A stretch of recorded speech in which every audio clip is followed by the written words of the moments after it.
Welcome to the Northeast Kingdom Voice. I'm your host, Scott Wheeler. In recent days, Newport lost a true legend, Micheline Auger. Today's guest is one of her nieces, Danielle Paquin. We are here today to honor Micheline's life. Welcome to the show, Danielle. Well, thank you, Scott, and good morning. You know what? When I mentioned her name, all I could hear, no, you said my name wrong. I always got Micheline's name wrong because when I said her name at the beginning, I think I said Micheline, and for the years I knew her, she was always correcting me on how to appropriately say her name. And you weren't the only one. Right. She always corrected everyone that mispronounced her name. But we were talking before the show. The name, most people around here know that the way she spelled her name, her last name, Auger. And if you're not French or you don't understand a bit of the French language, people would call it Auger.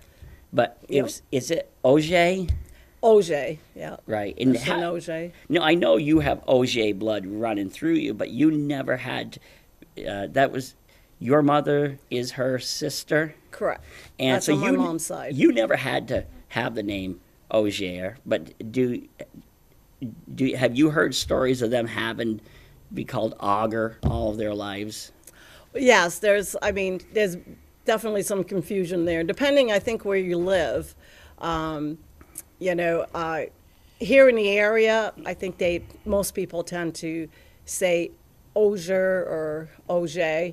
And I know when we went on a trip out west, where my uncle or her brother lived out in California, they seemed to be going by Auger. Right. And so, I think it all depends on the area you're in, but Auger is, I believe, the correct way. So you really you're the niece of a celebrity who's now gone because to be realistic is she touched a lot of people, but there was a point in her life. There was a point in her life when it did not look like it was going to be all roses for her, and it probably never was, at least in her later years.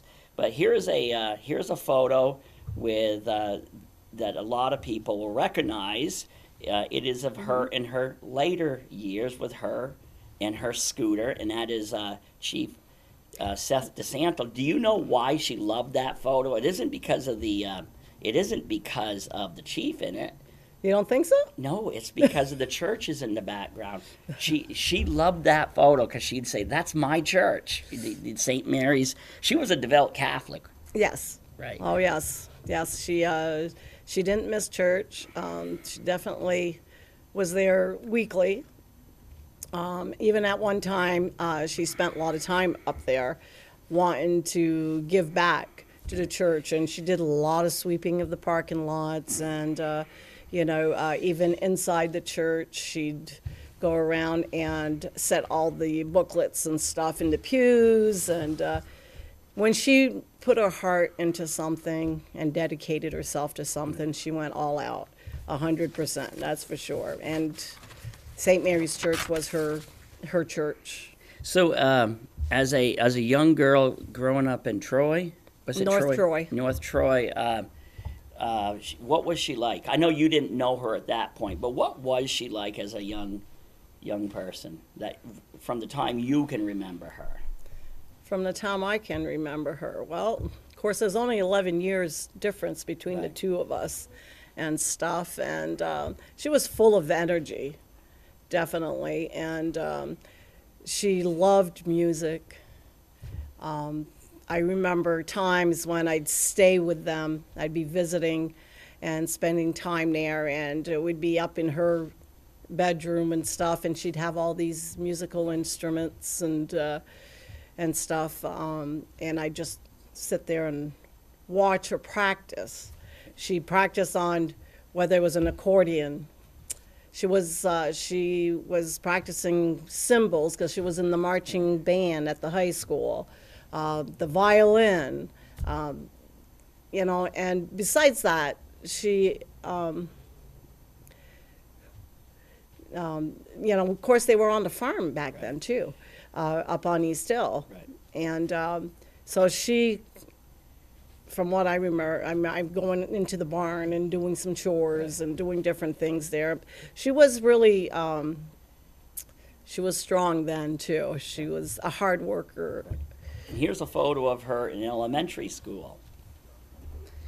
But she used to, when I used to pick her up, because a lot of people remember Micheline from not only cleaning Newport's sidewalks, but they also remember, as she called it, using her thumb or something like that. And Yep.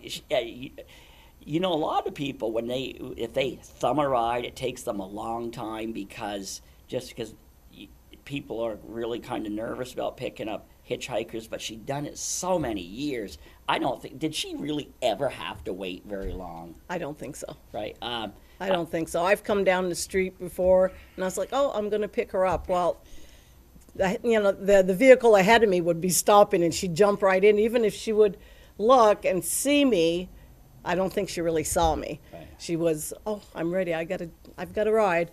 And she never waited very long for a ride. The last time I picked her up, it was in my big truck after her health was really deteriorating.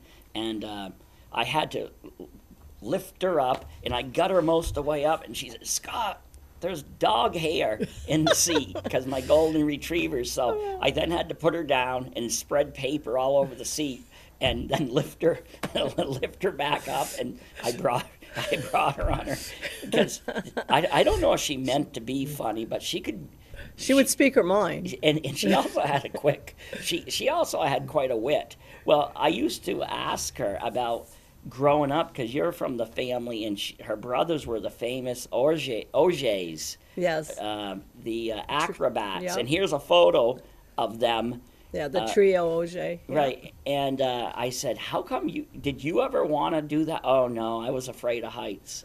True. And but her brothers became quite renowned throughout New England and southern Canada for flying through the air. And she says she liked to watch them, but that's the amount that she got into it. She was very proud of them. And but you're right, she had a fear of height. But you could get her up on a step stool. That didn't scare her. Right. You know, she could climb up on a step stool and do whatever. But don't get her higher than that. That didn't work. Now, you're not old enough to remember your uncles flying through the air, are you? I do. I was fairly young and then, but I remember going to different fairs and sitting out in the grandstands and watching the shows and stuff. And sometimes I recall sometimes my aunt being with me and. You know, and she's watching. I'm not sure if they were married at the time or not, but you know, she'd be like, "Oh my God, let me know when it's over." Did you ever say, "Hey, I want to do that. I want to go 100 feet up in the air"? And did you ever want to do that? I remember as a child when they'd practice and they had the whole setup on the lawn up on East Hill at the farm, and standing at the bottom of the ladder and looking up. And I thought, yeah, we'd go up a few, and it was like, yeah, no. So I think I was kind of like Micheline. I don't think the heights was going to be my thing. I know I interviewed as you know, I interviewed your uncles a few years ago, and they seem to have loved doing what they did. But you wouldn't have caught no. That would not be Why not, my Scott? thing. And I'm not even really afraid of heights. It's this, and I'm not afraid of falling. It's that sudden stop at the end. Nothing there to break your fall. Right. So, then the story goes, Micheline told me, what's 1960s, and she bought herself a motorcycle, as seen here in this photo. And what I really remember her telling me is either one or both of her parents, they weren't really happy about her decision to buy a motorcycle because they told her she'd break her neck. And but does it surprise you that she went right ahead and did it anyways? No, she was one, I think, that if she had something on her mind and she wanted to do something, she'd push for that. If she wanted that motorcycle, and I know, from what I'd heard also, was that she not, I don't know if beg was is the word, but she finally won. But let's just say she finally got her motorcycle and stuff, and she wanted the motorcycle, so it'd be an easy travel from Linden to home. Yeah, because she wanted to be independent already. She was attending Linden State College, and yes. I don't know how true this is. When I posted this photo on Facebook, people made comments that she was truly an independent woman, because they said back then there wasn't a lot of women motorcycle riders. Now, I don't know how true that is, but sounds a bit logical to me. So this is where the happy part of the story kind of ends, at least from transitions from one chapter of her life to the other. What was she was going to college, and she was traveling between along Route 5A, and tell me the story. Well, yeah, I guess she had 2 years of college in, and it happened in '66 during the summer, after 2 years of college. Right. She was coming home to help on that day, from what I recall. Right. She was coming to our house, actually. We were haying on the farm at the time, and she'd like to come and help. And so she was on her way back to North Troy. And on Route 5, of course, we didn't have the interstate back then, I don't believe, from Lindenville here. So she was on Route 5A, coming home when a rock came down and struck her motorcycle. Right. And from that point on, I mean, it changed her life. Because she told me she flipped way up in the air, and I don't know if she actually remembers it, but she. There was, from what I've heard, there was a couple that was ahead of her, driving ahead of her, and they saw a rock, and then they just kind of looked up in their mirror and kind of keeping an eye on her, since she was behind them, and they saw it happen. Right. And apparently her motorcycle did flip up in the air, and apparently she was hanging on, and then when it landed, she landed closer to the lake and away from her motorcycle. From there, I mean, of course, it's... And you actually have this photo of the accident scene. How did they happen to have a photo? I think some of these photos that, as we're going through her, of course, as you know, we're trying to gather all her belongings at this point, and we've come across photos, and it looked like there were photos that were exhibits in a court case. Right. Yeah, because the family ended up suing the state, was it? Yes, that's from what I recall, yes. Right. So after the accident, what was her life like immediately after the accident, as in the weeks, the months, the years? Well, in the weeks that followed, she spent 54 days, I believe it was, in the coma. Right.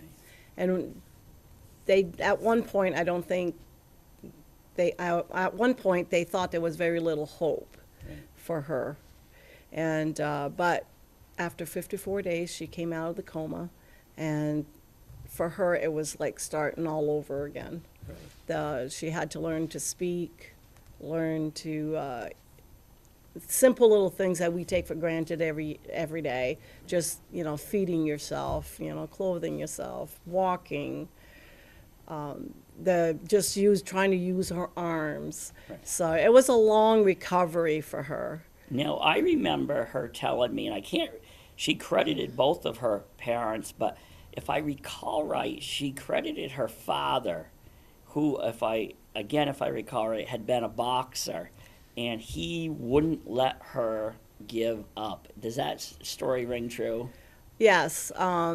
Yeah, my grandfather was very athletic also, and he wasn't going to give up on her Right. and stuff. And so when they brought her home, he worked with her on a daily basis, trying to make her, exercise her arms and her legs and get her walking and caring for herself again.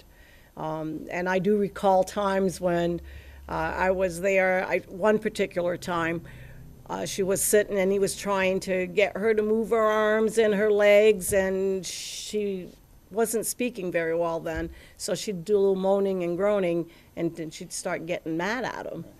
And the more she'd get mad, the more she'd start swinging her arms or her legs and stuff. And of course, that made my grandfather very happy because that's what he wanted. That's what he was trying to accomplish.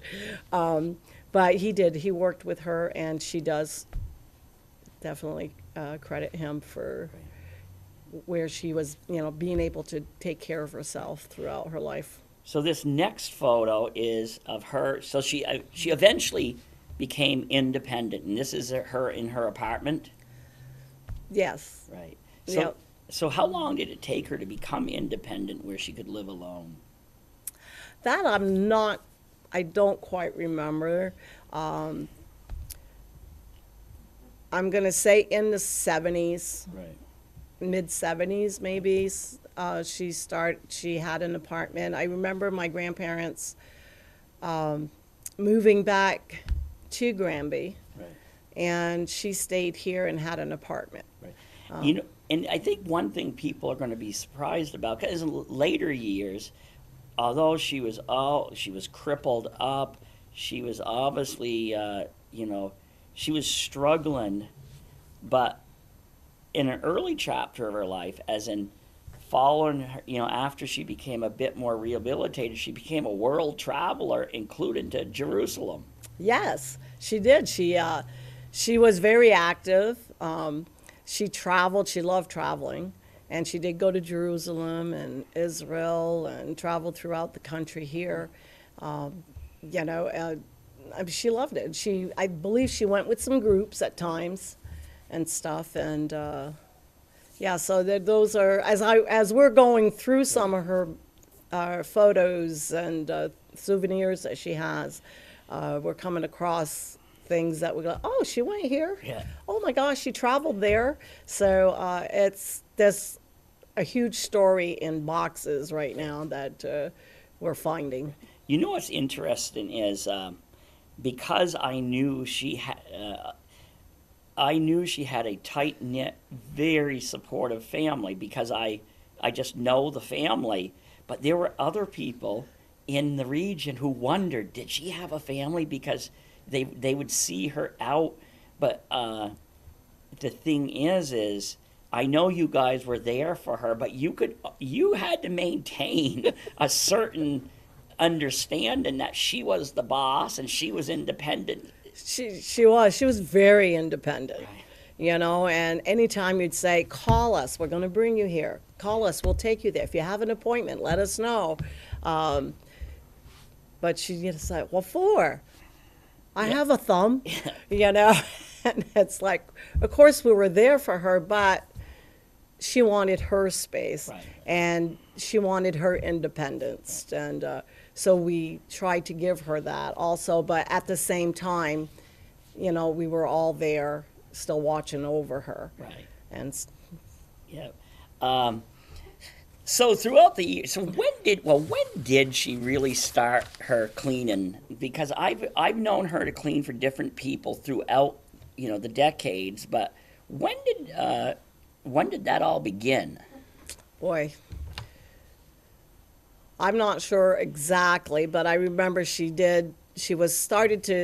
cleaned like some houses a little bit for a few people that had businesses in the area. And Right. So in more recent years, she has been known as the woman who cleaned Main Street. But I know before she was really, I think people think that's more of a recent thing. I don't think they recognized her at first because just because she walked upright, but in later years, with her health really deteriorate, and she needed her scooter to really get around. So I think that brought her attention, because like, oh, look at her. While so many other people refuse to work because they have a little twinge in their back, Yeah. she was used as an example. Look at this woman working for nothing. And when I interviewed her, she said, I do it to give back, because I think of all the people who helped me after the accident, and that was her way. And she also wanted to feel needed in this world, because I think we all do, and this was her way of giving back to the city. It was, and she said that several times, and even back, like you meant, like we were talking earlier today, that she started doing a lot of this early on. Right. And you'd see her maybe up on the Derby Road, and she was sweeping, I think she the did. parking lots over at McDonald's. She did a lot of work for Shirley Penny, that had a store Right, on the right. Derby Road at the time and stuff. She even also dog sat for people. She, but as it went, of course, things changed, and and she moved here on Main Street, and she started to take care of things near her apartment where she was living, and then she just kept going a little further down the street and started looking at the any of the flowers that we had at one time on Main Street, and she'd be over there caring for that. Right. The- Right. And I think sometimes people took it for granted that she was there. But then something happened, that just a little goodwill gesture, and a young officer in Newport Police Department. Do you recall his name? it was Officer Marcoux, I believe. Right. So he did something really simple. I know in this day and age, officers often get a bad name. It's our society. He put something on Facebook commending her for her work. And then I thought to myself, well, not everybody knows her story. I knew her story. And so I shared That's right. Officer Marcoux's comments with a little bit of information about who this little woman was, and it just like exploded. That's right. Your story. Officer Marcoux, like you said, Right. came out and was thanking her and stuff. And once he posted that, and you took it to another level, Right. you took another step with it, and kind of introducing her and her story. Right, and people were amazed because there's this woman, this older woman, all bent over, but she also had a vibrant life that overcame hurdles that most of us would never understand. So I think the true unsung hero of bringing her story to the forefront was Officer Marcoux. He just took that little time, and then I contacted Joe Carroll at WCAX. That's right. With Super Seniors, and I remember it was essentially that she was on the younger end of where you'd be recognized in Super Seniors, because most of the Super Seniors on WCAX are in their 80s and 90s. But Joe, who is a master at what he does, the guy's amazing, and he really understood that this was an amazing woman who maybe she was on the low end of Super Senior, but she had overcome things that is unimaginable. He came up, and tell me about the connection that he seemed to have had with her. How much time he took. Well, he took a lot of time on his story. It was amazing how everything that he put together. He even took Micheline with him. They went back to the accident site. They walked around there, and she kind of explained her story and stuff, and went from there, and kind of brought her from that into what she is today. Right. And he did an awesome job on that story with her. Right. And she was humble, but she loved, because we all want to feel like we're needed, but she loved the spotlight. And I think she loved the attention right. that she was getting from everyone, and she wanted to do this, and she was so proud of what she was doing for the community that I think when people did recognize her Right. work and what she was doing, Right. I think that really pleased her, and it made her very happy. And of course, she felt like, okay, I'm doing something great here.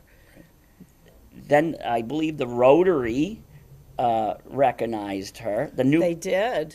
The Rotary recognized her with the Well, Mel hold up her. I don't have my glasses on. I Right. can't see anything. The Mel Carter Community Service Award. Right. And it was quite an honor. Right. And for I'll her. read it then, since you don't Yeah. have your glasses. The Newport Rotary Club has an annual award honoring a person with the community, within the community who made a contribution to the quality of life of our area. It could be a business person, a community leader, or virtually anyone deserving of the honor on the basis of the Rotary motto, service beyond self. This award is named in honor of longtime club member Mel Carter. Mel's contributions to the community are long. He was a member of the Newport Rotary Club from 1995 to 1997. He served as the president and the director for many years. If you looked up good Rotarian in the dictionary, Mel's picture should be there. And it was presented to Micheline on 2014. Well, how did she feel about going there and getting that award? It was such an honor. She was so, it was a little bit emotional. Right. She was just so proud. She just stood so proud when she got this. And, and of course we were all there along with the Rotarians Right. and stuff. It was a huge honor. Right. And then following that, I believe she got an award from Newport. The city of Council. Newport also gave an award for her accomplishments. Right. And it was presented to Micheline for her dedication and commitment to beautifying Newport. And that was in 2014. We haven't mentioned the high school photo. Yes, this is her senior picture. Right. Yeah. So you can kind of see where she's come from Right. over the years. And so this is her senior picture. Right. And then, of course, she not only graduated from the North Shore High School, and of course, as we know, that she was pursuing a degree in education at Linden State College. Right. And then in 2015, Linden State College honored her also. Right. And I believe that maybe some of her classmates may have had a little something to do with that. Right. And in her honor, I know on the day that they honored her at Linden State College, a lot of her classmates were there, including Roger Carty. Right. And so that was quite an honor. And I think you have a photo on that also. Yep. Here it is. And won't you hold up the diploma? Yeah, she received the diploma from Linden State College. Right. Did you want to read this one too? Okay. Upon the recommendation of the faculty, the Board of Trustees of Vermont State Colleges has conferred upon Micheline Auger the degree of Bachelors of Humane Letters with the rights and privileges pertaining thereto, given this 17th day of May 2015. She must have loved getting Oh, this. it was just an extraordinary day for her.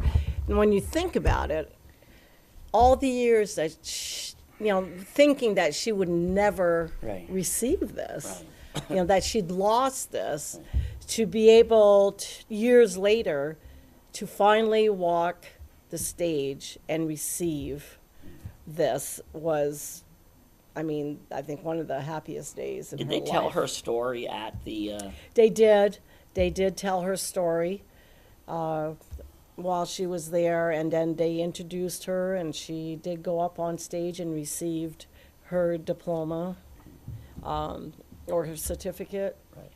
And she was just standing there so proud, so proud. Actually, it made most of us kind of emotional. So she passed away on April 1st after a long life that you probably never thought you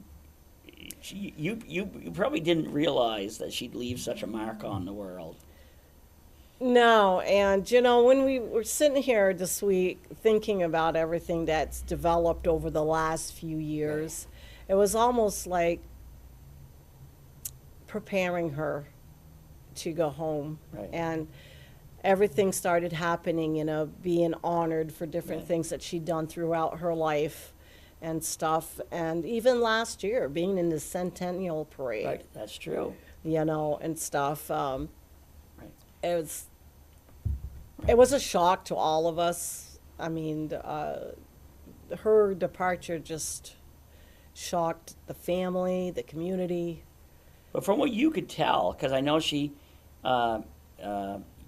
it appears she passed away while she was getting ready for church, you believe, if I understand right. Yeah, we're not quite sure, but she normally did go to church on Saturday afternoons with some of her friends from her building, and she didn't go that day on Saturday night. Right. And stuff. And then Sundays was always a big day because she just loved playing cards with all her friends. And every Sunday, 2 o'clock, it was card time. And she didn't show up for cards at 2 o'clock. And then, of course, 7 o'clock Mass, she never missed at St. Mary's on Sunday night. And so she did not attend there. So neighbors were starting to worry about her. They checked on her a little bit on Sunday, thinking that, okay, she's not home, but she may be gone with family. And come Monday morning, then they just realized that, okay, nothing's moved. Her stroller didn't move. Her cane's still there, and they did knock on her door with no answer. So one of her neighbors had called for help, and of course they came to the department. The police department came down, and of course the building manager came down to check on her. And I believe was it called a wellness check, and that's when they found her at home.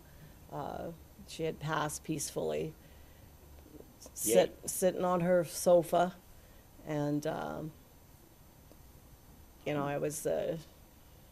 it was unbelievable. We spoke about this. On social media, I posted, I posted her passing, and I posted the story on who this woman was. Mm-hmm. And this woman who had this apparently simple life of cleaning the sidewalks, who a lot of people recognized, but other people probably didn't give much thought to. Her story was shared throughout the United States and to some degree the world. From when I posted it, it was shared hundreds and hundreds and hundreds of times. And you knew she was a legend because you live here.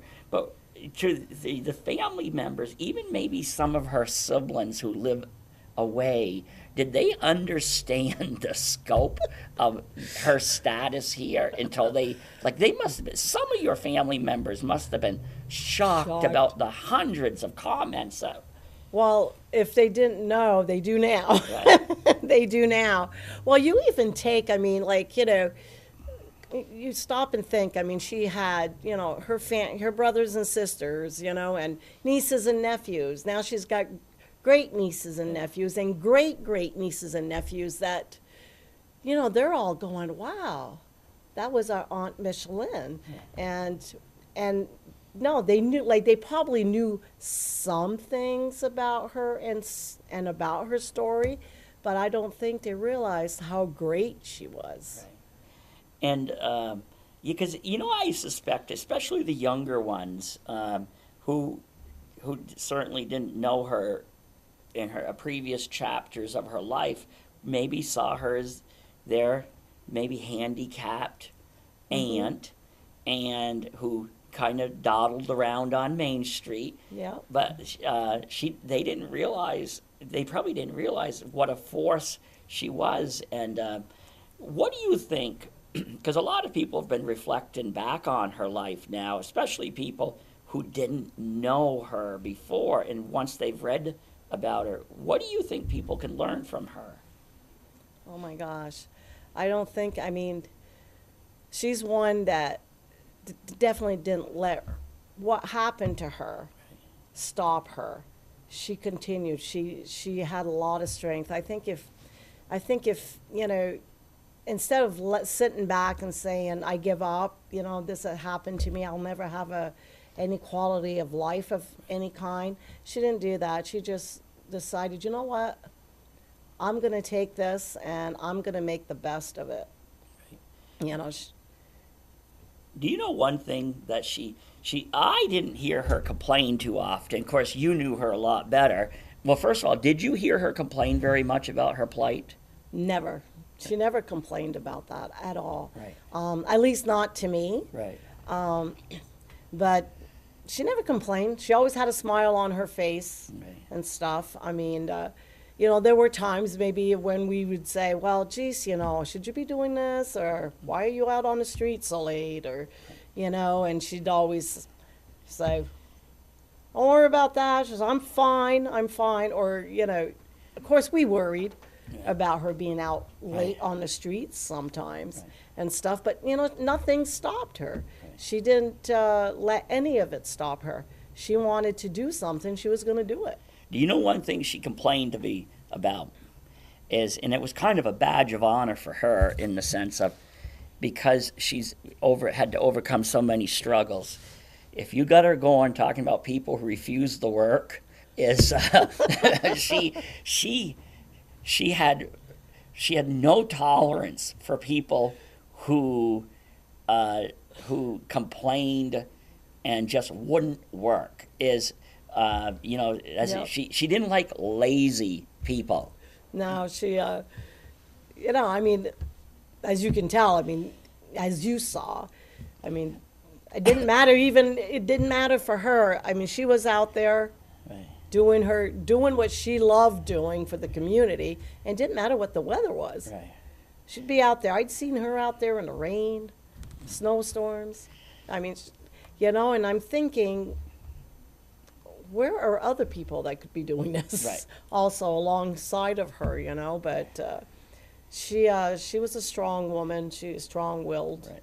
And in later years, though, when maybe she should have slowed down a little bit, the family even occasionally started getting phone calls from the emergency room. Somebody had brought her there because she'd fallen. And did you folks try to convince her to kind of like? Oh gosh, yes, always, and we kept saying, you could slow down a little bit now. Don't do so much, or do things that aren't going to be so, as hard. I mean, out there shoveling and sweeping. I mean, that can be a little bit hard after a while, or and she just didn't want to stop. I did notice in the last few months Right. that she was slowing down a little bit, and she'd say, well, yeah, I'm not going to do this as much now, or I'm not going to, I'm not sweeping as much now, or, but she still had to be on that street, checking it out, making sure it was clean, right until the day that she passed. Right. Apparently, she was seen on the street Right. doing what she loved. Um, I spoke to her just probably 3 days before she passed away, and I introduced her to Molly Vasey, who is the executive director of the Old Stonehouse Museum. We were down on Main Street, and I introduced her as a legend in Newport, and of course, Micheline tried to remain ever humble, and she had a smirk on her face, but she kind of like scoffed and says, "Oh, Scott," and that was my last Aw. conference. But I will say, even then, I remember telling you that I felt that she was slowing down, and I know there had been, I think the subject had been broached in your family about where whether she would end up in a nursing home, and what did she think about that concept? Yeah, she didn't like that idea at all, at all. She's like, I'm fine, I'm good, and no, that's not something she wanted to ever end up being in a nursing home.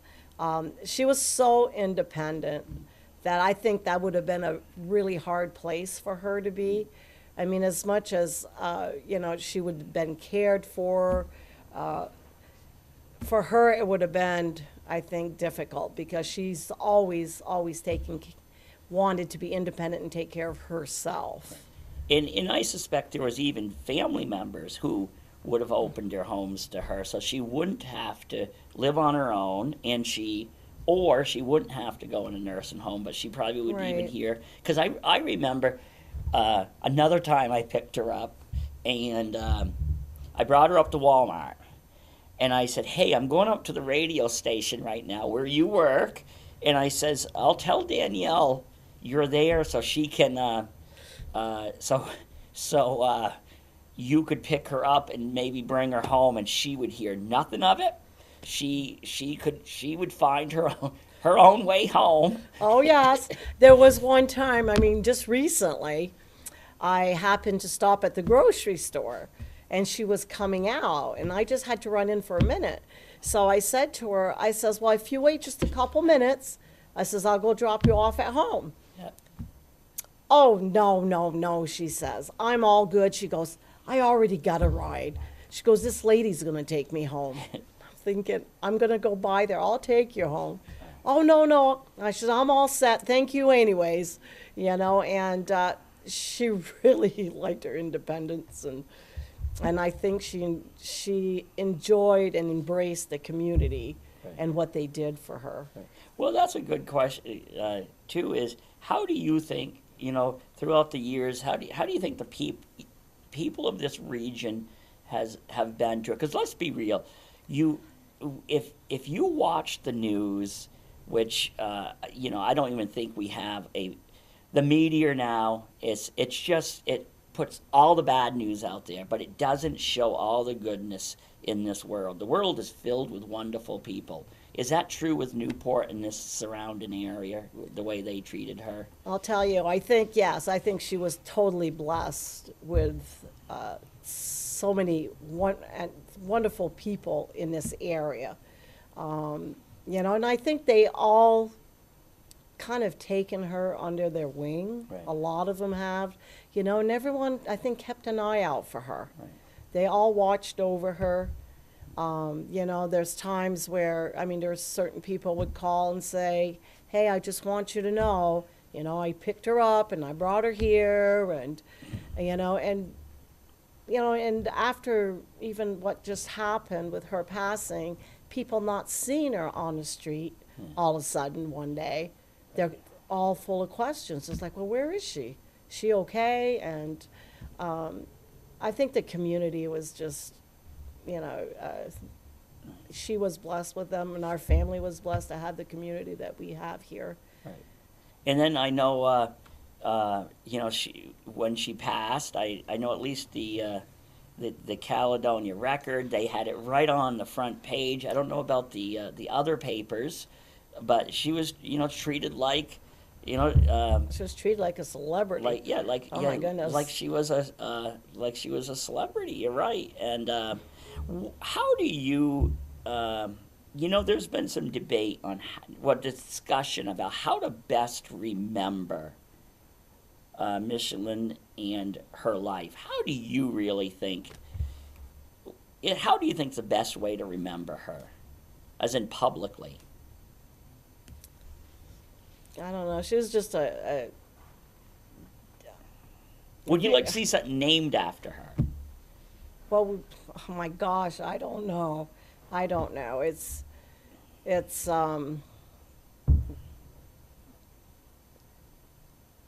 I don't know. I'm just kind of getting a little emotional about it, I guess. It's she. I just want her to be remembered as somebody that just gave all her love to this community, and the lady that was, somebody's mentioned, the lady that's always walking with, cleaning and stuff, but when you stop to say hi to her, she always has a big smile, and just loved to talk to anyone that stopped to say hi to her and stuff. And I just want them all to remember for who she really was. I know when I have book 2 of the history of Newport come out, she will have a little section in there, because Newport's had a long history, and I'm sure every community's this way. Yeah. It's like I don't know if you remember, because you grew up over in what, Troy area, did you North too? Troy. Right. Yeah. But do you remember Sophie's story? Sophie's story was a woman who was in some ways like Micheline, and where when I was growing up, she went all over.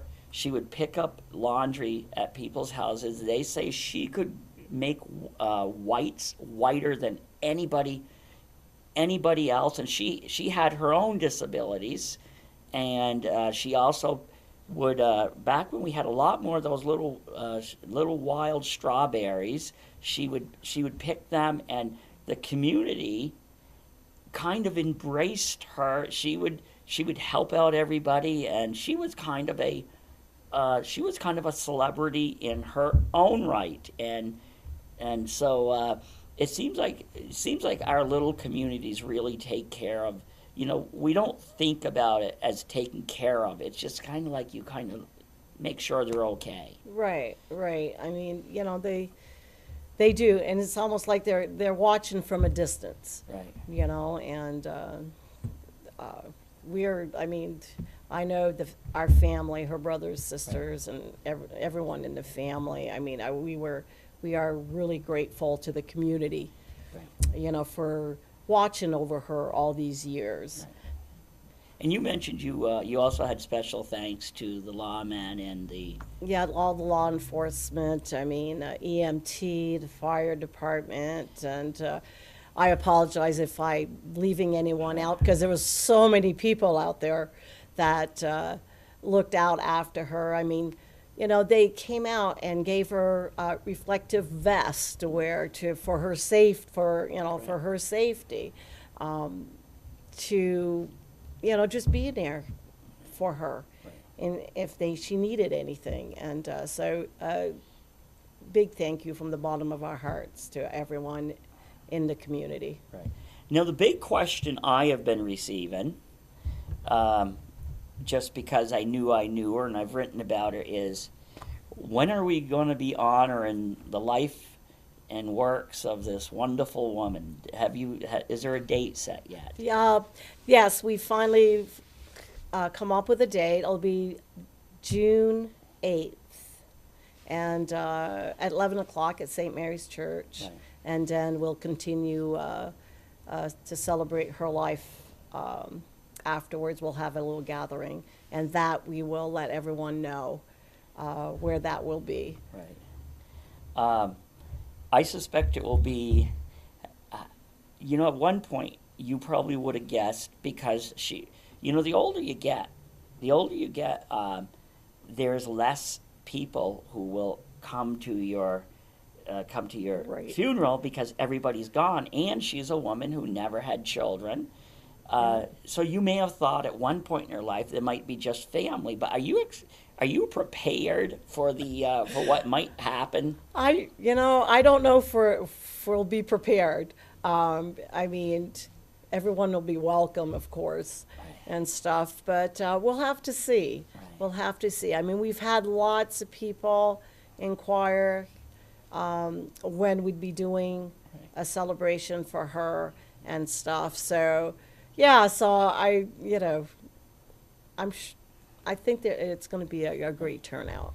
I think one thing we can all learn, and maybe it's because of my work, and I kind of know, I kind of know a lot of, because I grew up here, and because of my work, I sometimes know the story behind the story on many people, and I think we need to, I think sometimes we all need to not judge people. I don't need judge as in maybe judge in a negative way, yes, or just have preconceived notions of people, because sometimes we don't know their story, Right. and I'm going to tell you, there was a huge amount of people who hadn't followed either my writings about her or about all the news stories that they've done on her. Mm-hmm.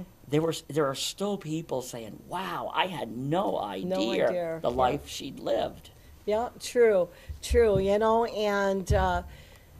and it all. I mean, her story finally hit the streets, in the airways, Right. and I think because of people like Officer Marcoux, and yourself, Scott, for telling her story and her family's story. His name escapes me for Super Seniors. Joe Carroll. Joe Carroll, and and many others out there, that've told her story, and thank you for that. Right, thank Thank you for that. I love people. I love imperfect people, because people who say they're perfect, they're probably not perfect. Right. But I also I like to spotlight people who've overcome hurdles. It's like my friend Tony O'Connor. Yes. Tony O'Connor was just a teenager when he lost 3 limbs. That's right. In an electrical accident. And now, granted, he walks on artificial legs, Yep. whereas most people don't know. But he can't have an arm. But he went on. He led a wonderful career in the immigration field. He did. I even got a chance to work with him at one time. Right. And he then It was wonderful. then he's a champion racquetball player, golf player, and now in his retirement he has a comedy routine in which he pokes most That's of it right. pokes fun at himself. It's called stand-up comedy without a leg to stand on, and so there's so many people in our lives like Tony, like Micheline, who we have a lot we can learn from, because Yes. most of us have lived pretty blessed lives compared to the challenges they have lived. Oh, yes. Yeah, like Tony, like you just said, I got a chance to work with him way back in the space research days, Right, yeah. and stuff, and I was amazed back then on what he could do, Right. and to later on, because of stories again that you've written and stuff, to get to really know who he was, and and his get to know his story. So people like him and Micheline, there's many others out there that we really don't know about.